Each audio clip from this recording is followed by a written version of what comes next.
recent developments in the advent of civil disturbances, firebombing and so forth, is becoming incumbent upon the police to involve themselves in fires resulting from this.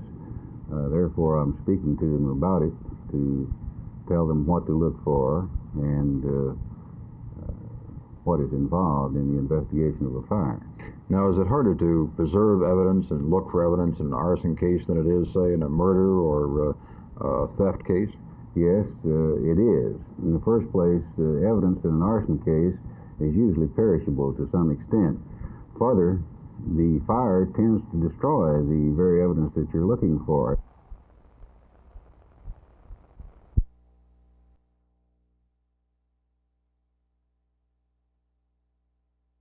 Now they're trying to mend their ways. And we note recently such people as Hubert Humphrey talking about the necessity for law and order. And this is the man who told a group of what we might call disadvantaged Americans that if he were in their position, he could lead a pretty good revolution himself. Let's remember who is responsible for the winter of our discontent in this country. And if we remember it and if we understand it, I have no doubt about what the outcome will be in November.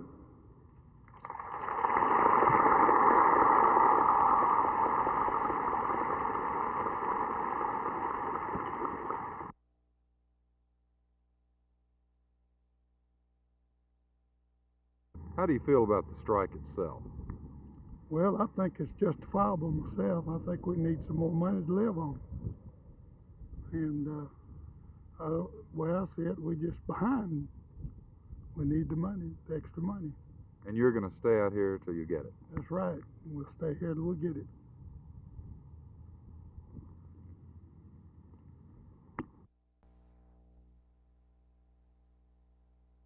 You will find that the platform and the campaign will stress working to help people and thereby help create in our state a better lifestyle for all of us. We will bypass the extremes and the extremists, but we will not be afraid to work the fringes as well as the center.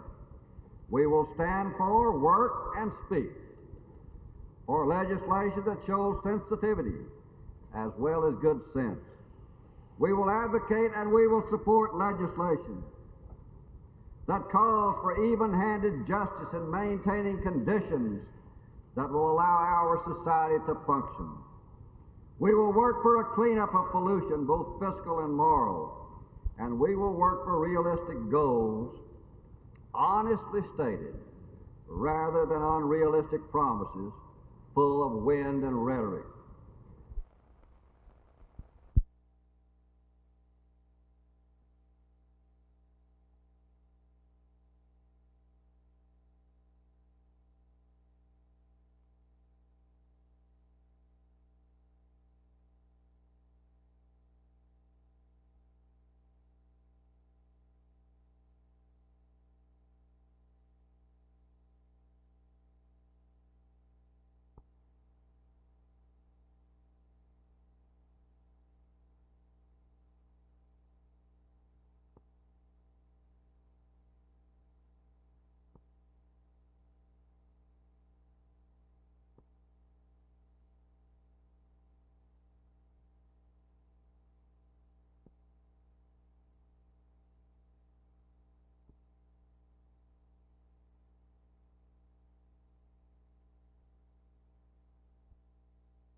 Some of the teachers in the past have complained that getting the group's attention was more a part of the job than teaching itself.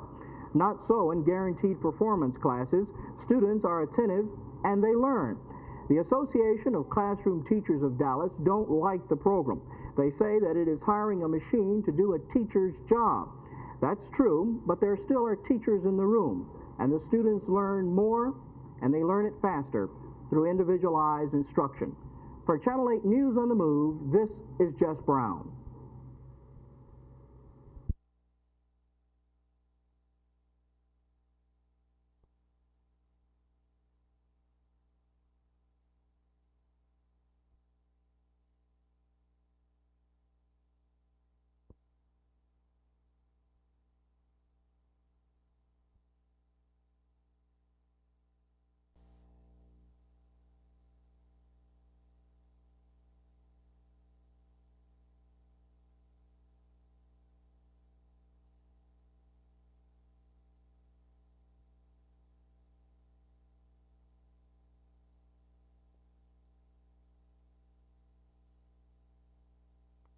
The speculation is over and the strike is on. Some 3,400 UAW members walked out of the General Motors assembly plant in Arlington at midnight last night.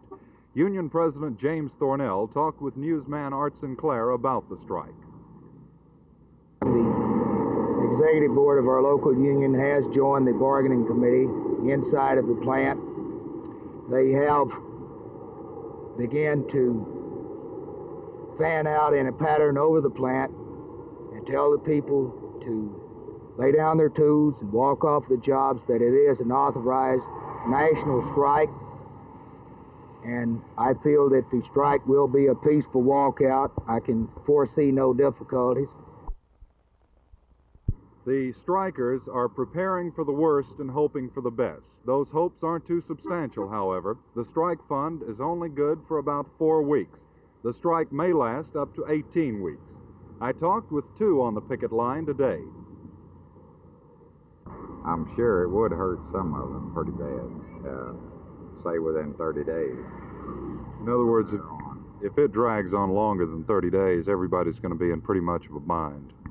Well, I wouldn't say, let's just say possibly 3/4 at least. Half to 3/4 of them wouldn't be.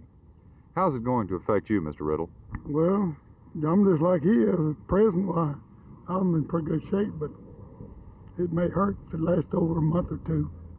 General Motors isn't too happy about the strike either. Spokesman Harry Blair talked with newsman Jim Mitchell on Channel 8's News at Noon show today.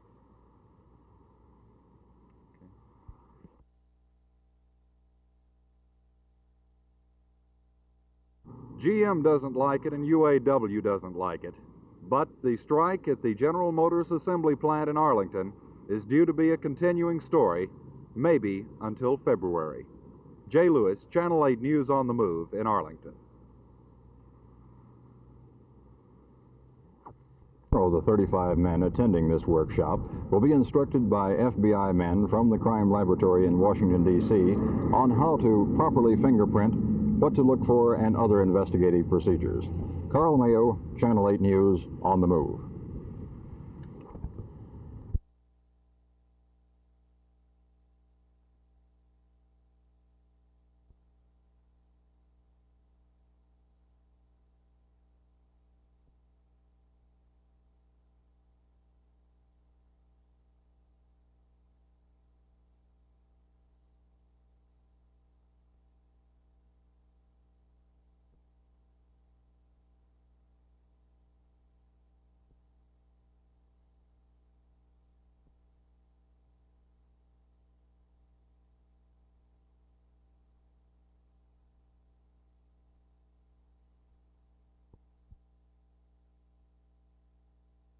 All right, Dale, you're going to work this placement test just like you did the introductory lesson. The only difference is here you have smaller boxes than you did on the introductory lesson. And when you can tell whether or not you have a correct answer when a stripe comes up rather than a letter. So you'll need your access marker and your pencil. You fill in with the pencil in these spaces and your access marker in the block. I'll cut it on for you today. You know how to do that.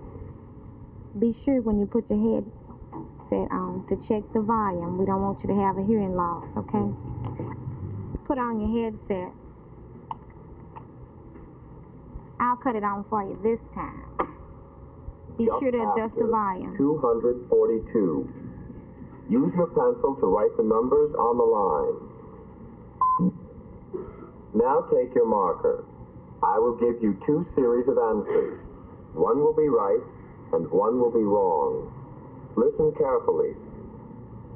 If the 3 numbers are 241, 242, and 243, mark the box next to A.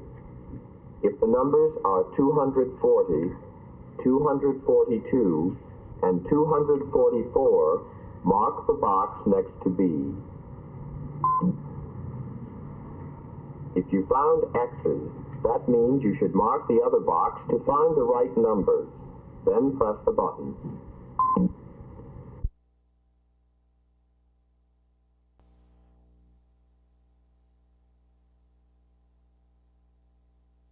I don't believe that I have seen this many Democrats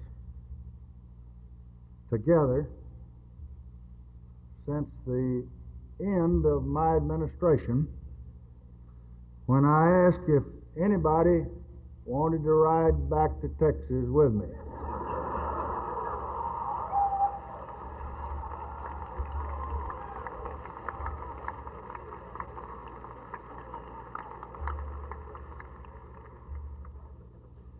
It's always good to come before a united party where all the forces are pulling together for the unselfish glory of the Democratic cause. There must be a meeting like that going on somewhere tonight. We have many kinds of Democrats here in our state of Texas. Many are Democrats for different reasons. A few years ago, a Republican candidate for the United States Senate strayed up to Johnson City, and he asked one of our fellows out there playing dominoes in front of the cafe if he's going to give him his vote. The old man looked up and said somewhat irritatingly, "Nope, I'm a Democrat." Well, may I ask the Republican candidate, why? The domino player replied, "Because my daddy was a Democrat and my granddaddy ahead of him was a Democrat." And the Republican candidate said, "Well, that's the silliest thing I ever heard. Suppose your daddy had been a no-good thief, and suppose your granddaddy had been a no-good, questionable character." The old man looked and deliberated a moment and said, "Well, then I would have darn sure been a Republican."